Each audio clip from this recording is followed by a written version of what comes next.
All right, let's take a look at what I played on that solo. First thing, the chord progression. It's a G blues, but a shorter form. It basically goes from the 1 chord to the 4 to the 5. Now, the complete rhythm guitar part, I show you how to play in the rhythm guitar section. So, let's just run over the chords quickly. It's G is our 1 chord.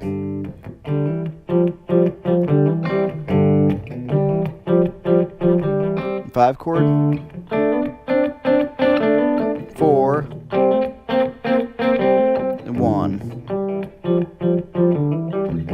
And as I said in that original section when we looked at how to play that, that is a great kind of fingering pattern, melodic pattern that you can plug into a blues anywhere. So spend some time on that and get that groove just right, because it's pretty awesome. So I've already taught these licks from the solo in a previous section, so let me just kind of run over it again. I'm going to start off with the neighborly lick.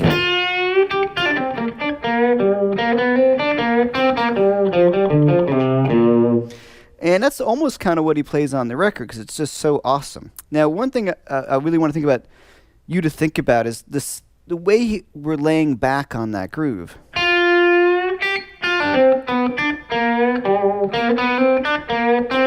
Kind of playing some of the notes a little choppier too. So the first thing we do is start off with that big bend on the F to the G.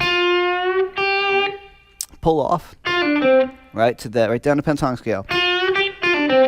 Then that really classic Billy Gibbons lick that we've seen quite a bit. That bend on the 4th of the scale, in this case the C, up to the D. And then my first finger comes up and grabs that B flat, or flat 3rd. And then you want to tweak that a little bit. Really, really important lick in Billy's playing. Now we add in the natural 3rd, which is really kind of nice because it outlines the G7 sound and it kind of brightens it up a little bit, adds a little bit of chromaticism.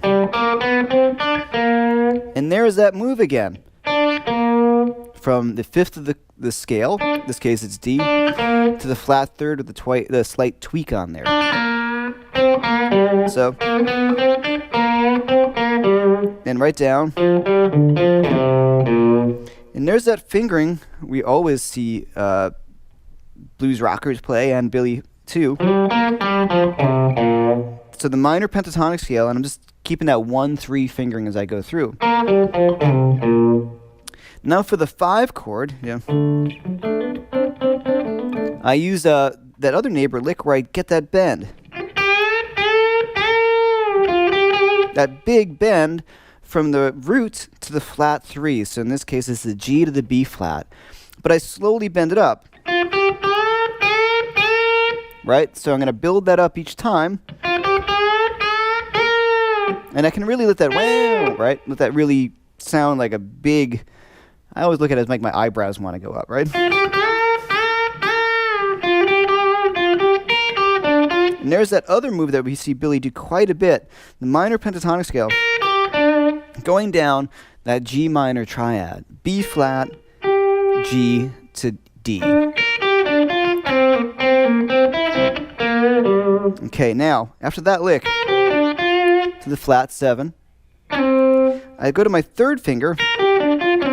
So it's a little weird fingering thing, but you'll see what I'm going to do in a sec. So that's all 3 and 1.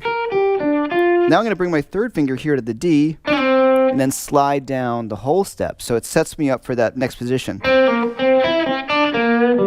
So once again.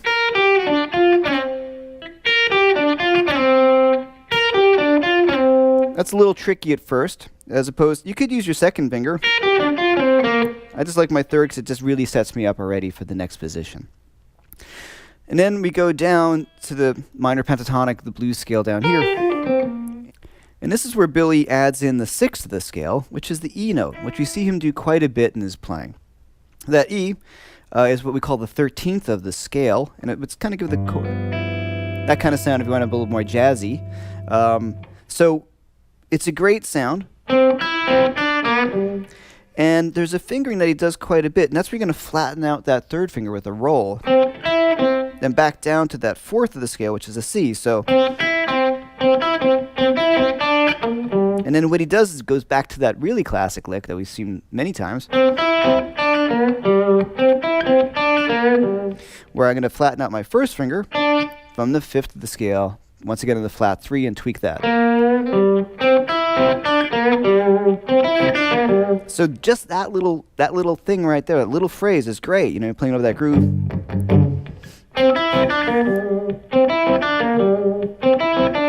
So really work on that, because it's a little bit tricky on the picking and with the finger roll. Actually, I'm kind of alternate picking that one. Except for those last 3. Sorry, those are upstrokes. So down, up, down, and up.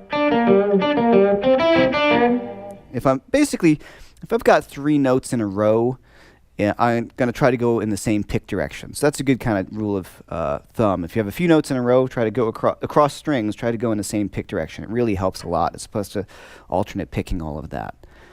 And the main thing, as I will repeat many times throughout the course, if you've heard, is the groove on this. It's really important to get this to sit right. Listen to him play. He's a master of sitting in the groove just right, laying back, and having it feel great. So that's the primary thing here. Minor pentatonic will work over the whole groove, but the groove of the solo, the feel of the solo, is everything.